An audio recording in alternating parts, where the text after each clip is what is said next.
उस media channel के पास गया जिसे मैंने अपनी बात को थोड़ा वृत्तांत के साथ सुनाया। उन्होंने कहा जी इसका मुझे प्रमाण दीजिए। अब मैं प्रमाण क्या दूं? क्या मैं कोई भगवान हूं जो मैं आपको प्रमाण दूं? भाई जब घटित होगा तब आप सबको पता चल जाएगा। लेकिन उन्होंने कहा कि अगर आप प्रमाण नहीं दे सकते तो हम देखिए हम मजबूर हैं, आपको थोड़ा पैसा देना पड़ेगा। उन्होंने मुझसे 70-75 हजार रुपए की डिमांड करी। अब मैंने तो भक्ति कमाई है, पैसा तो कमाया नहीं। अगर पैसा कमाया होता तो वो भी दे देता। लेकिन मैंने देखा कि इंसान के जीवन की कीमत इतनी सस्ती है कि आज पैसे की कीमत ज्यादा है। जब सुनामी आई, चीन के अंदर बाढ़ आई, भूकंप आए, बहुत जगह जगह त्रासदियां हुई। बिहार में बाढ़ आई, मुंबई में बाढ़ आई, जगह जगह बहुत सी त्रासदियां हुई। पहाड़ गिरे, माता वैष्णो देवी दरबार पे भी कुछ घटनाएं घटी। इस तरीके के बहुत कर्म हुए। जब विपदा आ गई सर पर, मैं जानता हूं कि मैं मरने वालों को नहीं बचा सकता, ये वास्तविकता है।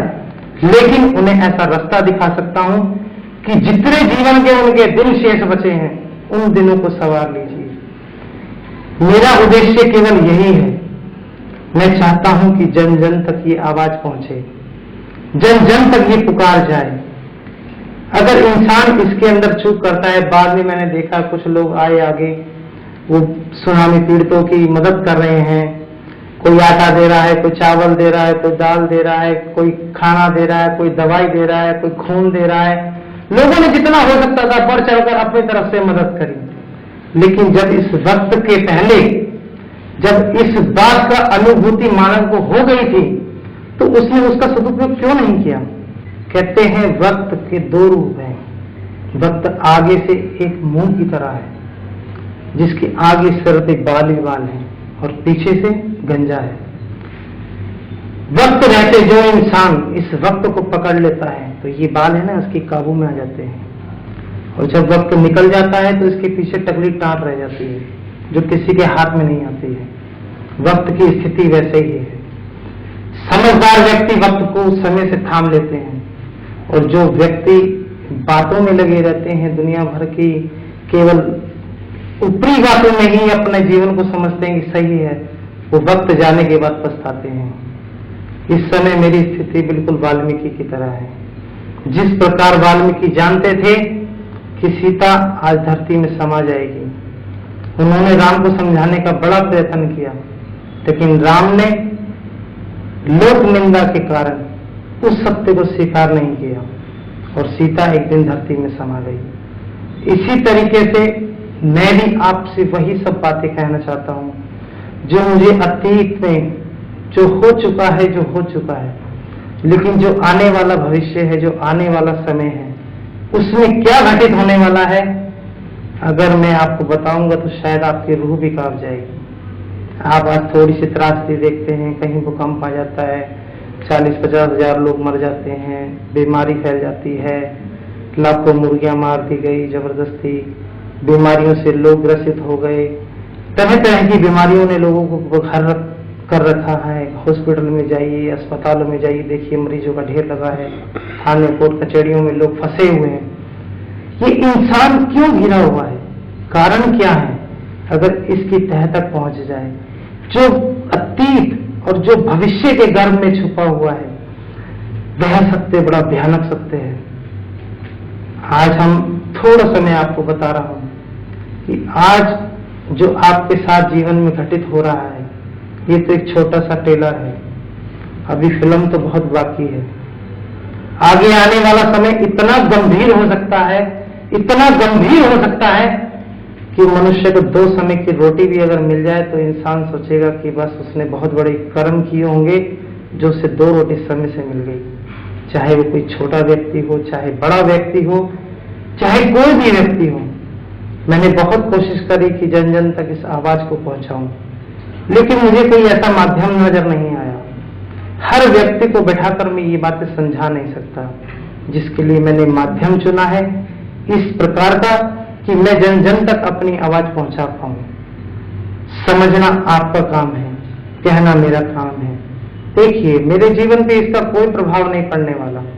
मेरे साथ जो हो रहा है, मुझे पता है कि आगे क्या होगा, कैसे होगा, आने वाला वक्त कैसा है। लेकिन जो लोग इस राह से भटके हुए हैं, मैं चाहता हूं सवर जाए। मैं मरने वालों को आज फिर कहता हूं कि मरने वालों को मैं नहीं बचा पाऊंगा। कोई नहीं बचा सकता, क्योंकि काल का जब चक्र चलेगा तो कोई उसके चक्र से बच नहीं सकता। लेकिन हाँ, मैं ऐसे रास्ते बता सकता हूं कि जिससे आपकी मृत्यु भी सुलभ हो जाए, आपका मरना भी सफल हो जाए। कम से कम आपको जीवन में ये ना हो कि हमें कोई ऐसा मार्ग नहीं मिला था। आज इंसान को बहुत लोगों ने, गुरुओं ने, महात्माओं ने, संतों ने भटका दिया है। कहते हैं भगवान कहीं नहीं है, 33 करोड़ देवी देवता हैं, आप किस किस को मनाएंगे।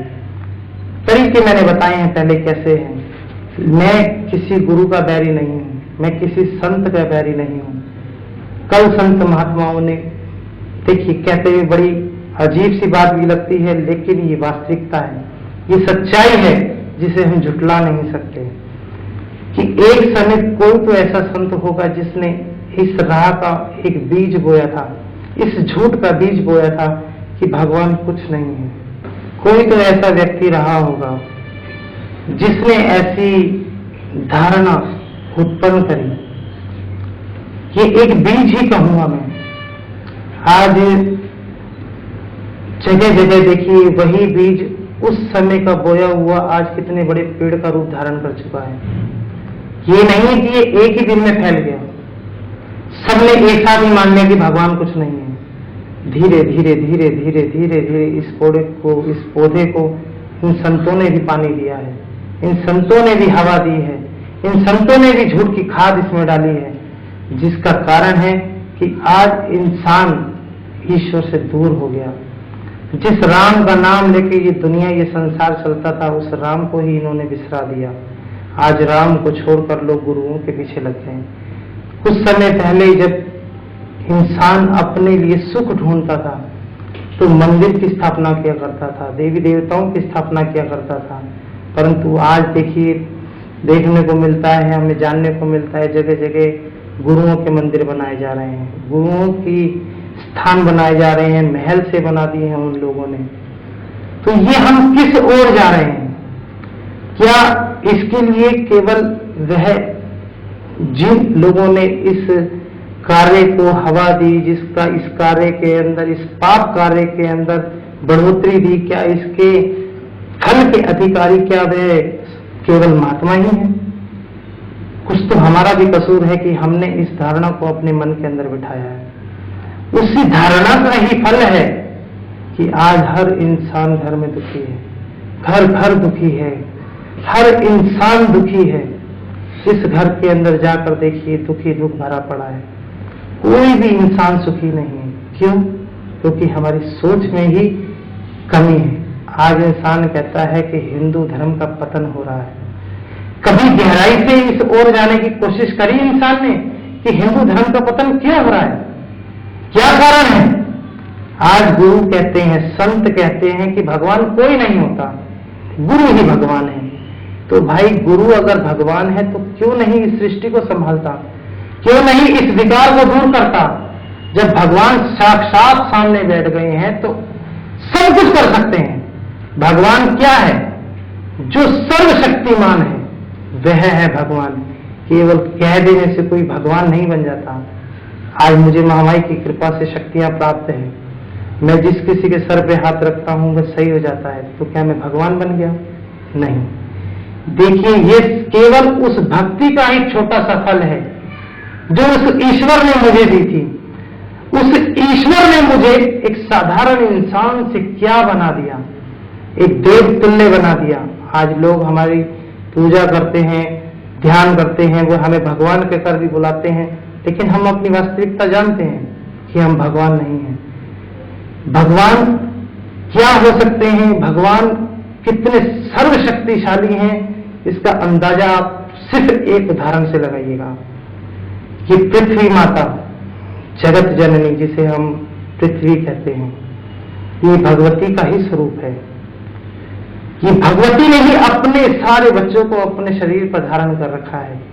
हम इस पर देखिए कैसे कैसे मकान बनाते हैं, खोदते हैं, सब कुछ करते हैं, लेकिन जब ये भगवती नाराज हो जाए, इसकी पलक भी झपकती है तो करोड़ों इंसान इसके गर्भ में समा जाते हैं। अगर इसकी बाह फैलती है, इसकी केश इसके लहराते हैं, तो सारी सृष्टि के अंदर गर्जना आ जाती है, समुद्र में उथल पुथल बन जाती है, संसार में तबाही जैसा आलम उत्पन्न हो जाता है। जिस परमात्मा की हम कोशिश करते हैं जानने के लिए, हम कहते हैं शिव है, चंद्र है। अगर आज इंसान चाहे तो भक्ति के मार्ग से इस चंद्र को एक मानव के रूप में भी खड़ा करके इसके दर्शन कर सकता है। केवल अगर वास्तविकता में इंसान अगर भक्ति के अंदर श्रद्धा के साथ अगर ईश्वर को पाना चाहता है तो इस ईश्वर की सच्चे हृदय से पूजा कीजिए। प्रिय भक्तों, मेरी केवल एक इच्छा है, जो सृष्टि के रहस्य मैंने आज आपको बताए हैं, जो सच्चाई मैंने इस सृष्टि की आपको बताई है, शायद आपने पहले कभी जीवन में इससे पहले सुना भी नहीं हो। ऐसे ऐसे रहस्य मैंने आपको बताए हैं। थोड़े में मैंने बहुत कुछ कहने का प्रयत्न किया है। इसी प्रकार आप भी इस थोड़ी सी बातों को बहुत सारा समझकर समझने का प्रयत्न कीजिएगा। ऐसे और भी बहुत सारे रहस्य, बहुत सारा ज्ञान, बहुत सारा संस्कार मेरे पास ऐसा पड़ा है जो मैं चाहता हूं कि जन जन तक पहुंचे। मेरी एक ही इच्छा है कि आप जो मैंने आपको रास्ता बताया है इस रास्ते पर चलने का प्रयत्न करें। जो संस्कार मैंने बताया है उन्हें स्वीकार करें, अपने जीवन का आचरण उसी प्रकार बनाकर चले तो जीवन खुशियों से भरा होगा। और मेरी ये आवाज जन जन तक पहुंचे, इसके लिए मुझे आपके सहयोग की आवश्यकता है। यही सहयोग मुझे और जन जन को इन भावनाओं के साथ तार सकता है, इस भगवती की अमृत पावन वाणी का इंसान को पान करा सकता है। इसके लिए मुझे आपके सहयोग की आवश्यकता है और मैं चाहता हूं कि आप जन जन तक इस आवाज को पहुंचने में मेरी मदद करें। धन्यवाद। जय माता की। अगर आप भी अपनी किसी समस्या से परेशान हैं और स्वामी जी से मिलना चाहते हैं तो संपर्क करें। हमारा पता है माता श्री वैष्णो देवी दरबार D1/543, अशोकनगर गली नंबर 10, वजीराबाद रोड, दिल्ली 93, निकट फ्लाईओवर। आप हमें फोन भी कर सकते हैं। हमारा फोन नंबर है 9213232399, 9971733323।